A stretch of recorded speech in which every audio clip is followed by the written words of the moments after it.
گزشتہ دنوں میں ہمارے ویلنشیا میں ایک ایسا واقعہ پیش آیا کہ جس کی وجہ سے رسول اللہ صلی اللہ علیہ وسلم کی وہ حدیث یاد آ گئی جو امام بخاری نے نقل بھی کی اپنی دوسری کتاب کے اندر۔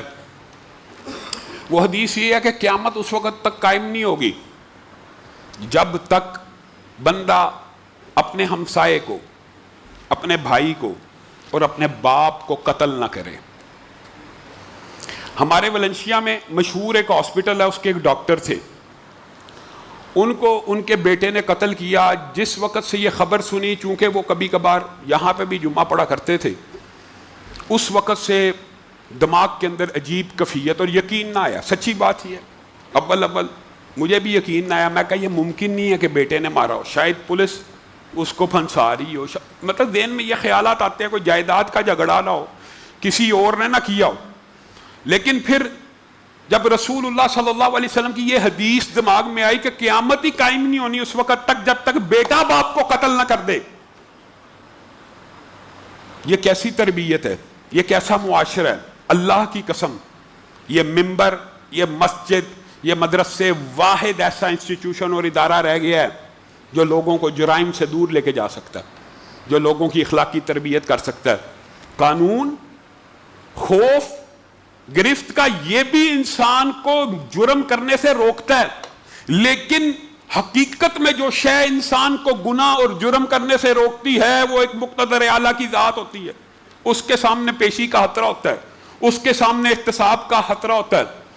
اور جو بات پولیس نے کی ہے وہ تو نہایت افسوسناک ہے کہ ایک عورت کے پیچھے اپنے سگے باپ کو قتل کر دیا کہ اتنے پیسے دے، یہاں میں شادی کرنا چاہتا ہوں، انا للہ و انا الیہ راجعون۔ میں یہ سمجھتا ہوں یہ سارے کا سارا جو معاشرے میں صلہ رحمی کا فقدان ہے، حسد بغض عام ہے، شریکیں ہیں، اس کے پیچھے دو موٹیوز ہوتے ہیں، ایک مال، ایک عزت، اور تیسرا وہی زر، زمین اور زن۔ مشہور ایک جملہ ہمارے برے صغیر پاک و ہند میں عمومی طور پہ یہی ہوتا ہے۔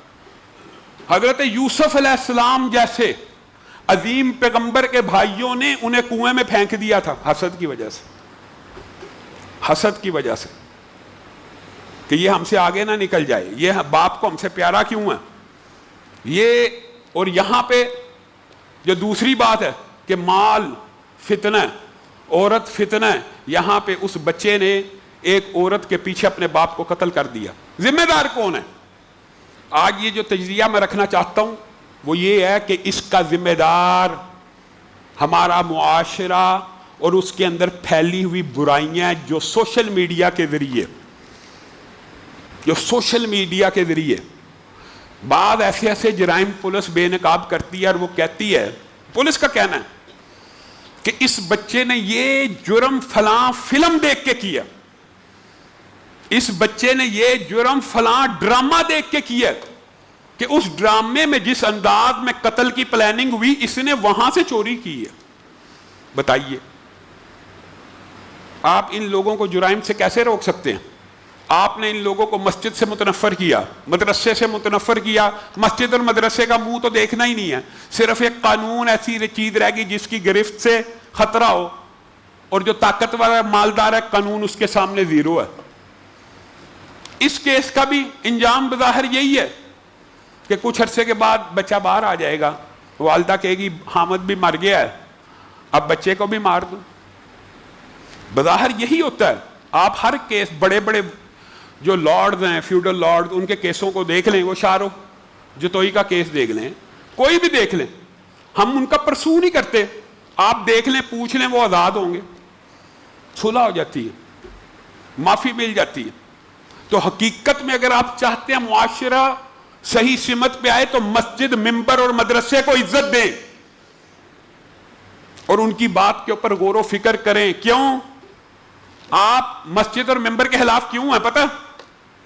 اس کی وجہ یہ ہے کہ اس مسجد اور ممبر نے آپ کے ارد گرد گھیرا احتساب کا تنگ کیا ہوا ہے، اور وہ آپ کو ختم نبوت کے اوپر ڈاکہ نہیں ڈالنے دے رہا۔ سپریم کورٹ کے چیف جسٹس کا فیصلہ آیا، اس کی بارے میں آپ کے سامنے بات کی کہ دو شقیں ابھی بھی متنازع ہیں، اس نے پھر ڈنڈی مارنے کی کوشش کی ہے۔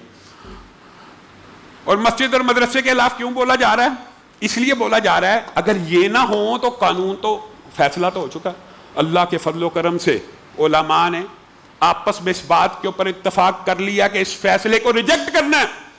مسجد اور مدرسہ ایک احتساب کا ادارہ ہے. جیسے آپ کو خود احتسابی سکھاتا ہے کہ آپ اپنا احتساب کریں کہ اللہ کے سامنے پیش ہونا ہے, اس طرح عملی طور پہ معاشرے میں اس کو یہ حق حاصل ہے کہ وہ عوام کو بتلائے کہ آپ نے خلاف قرآن خلاف سنت فیصلہ کر دیا, آپ کے فیصلے کو نہیں مانتے. اور اللہ کے فضل و کرم سے اس حوالے سے پورے ملک کے اندر آل پارٹیز کانفرنسز, ختم نبوت کانفرنسوں کا انعقاد ہو رہا ہے, اور انشاءاللہ یہ فیصلہ واپس ہوگا انشاءاللہ.